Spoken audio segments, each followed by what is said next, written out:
Hello, welcome back to my channel.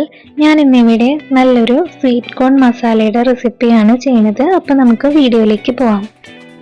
ഇത് റെഡിയാക്കാനായിട്ട് ഞാനിവിടെ ഒരു പാനിലേക്ക് ഒരു 2 കപ്പ് വെള്ളം ഒഴിച്ചു കൊടുക്കുന്നുണ്ട്. ഇനി ഞാനിവിടെ 1 കപ്പ് സ്വീറ്റ് കോൺ ആണ് എടുത്തിട്ടുള്ളത്. അത് ഈ വെള്ളത്തിലേക്ക് ഇട്ട് കൊടുക്കാം. ഇനി ഈ സ്വീറ്റ് കോൺ ഒരു 2 മിനിറ്റ് ഒന്ന് ബോയിൽ ചെയ്തെടുക്കണം. ഇപ്പോൾ ഒരു 2 മിനിറ്റ് ബോയിൽ ചെയ്തെടുത്തിട്ടുണ്ട്. ഇനി ഇതിൻ്റെ വെള്ളം ഒന്ന് ഊറ്റിയെടുക്കാം. ഇപ്പോൾ അതിലെ വെള്ളമൊക്കെ ഊറ്റി കളഞ്ഞ് ഞാൻ അതൊരു ബൗളിലായിട്ട് എടുത്തിട്ടുണ്ട്. ഇനി അതിലേക്ക് ഒരു സവാള ചെറുതായിട്ട് കട്ട് ചെയ്ത് ചേർത്ത് കൊടുക്കാം. ഇനി അതിലേക്ക് ഒരു പകുതി തക്കാളി കട്ട് ചെയ്ത് ചേർത്ത് കൊടുക്കുന്നുണ്ട്. ഇനി അതിലേക്ക് കുറച്ച് മല്ലിയില ചെറുതായിട്ട് കട്ട് ചെയ്തതും ആവശ്യത്തിനുള്ള ഉപ്പും കൂടി ചേർത്ത് കൊടുക്കാം. ഇനി അതിലേക്ക് ഒരു 1/2 ടീസ്പൂൺ അളവിൽ മുളക് പൊടി ചേർത്ത് കൊടുക്കാം. ഒരു 1/2 ടീസ്പൂൺ അളവിൽ ചാറ്റ് മസാലയും കൂടി ചേർത്ത് കൊടുക്കുന്നുണ്ട്.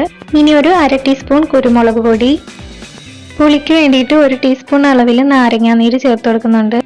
ഇനി അതിലേക്ക് ഒരു ചെറിയ പീസ് ബട്ടർ കൂടി ചേർത്ത് കൊടുക്കുന്നുണ്ട്. ഇത് ഓപ്ഷണൽ ആണ്. ഇനി ഇതെല്ലാം കൂടി നല്ലപോലെ മിക്സ് ചെയ്തെടുക്കാം. മസാലയൊക്കെ എല്ലാ ഭാഗത്തും എത്തുന്ന രീതിയിൽ നല്ലപോലെ മിക്സ് ചെയ്തെടുക്കുക.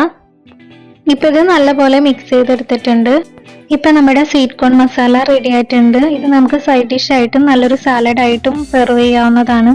അപ്പോൾ ഇതുപോലെ ട്രൈ ചെയ്യാത്തവരാണെങ്കിൽ ഒന്ന് ട്രൈ ചെയ്ത് നോക്ക്. എൻ്റെ വീഡിയോ ഇഷ്ടമാണെങ്കിൽ ലൈക്ക് ചെയ്യാനും പുതിയ വ്യൂവേഴ്സ് ആണെങ്കിൽ സബ്സ്ക്രൈബ് ചെയ്യാനും മറക്കരുത്.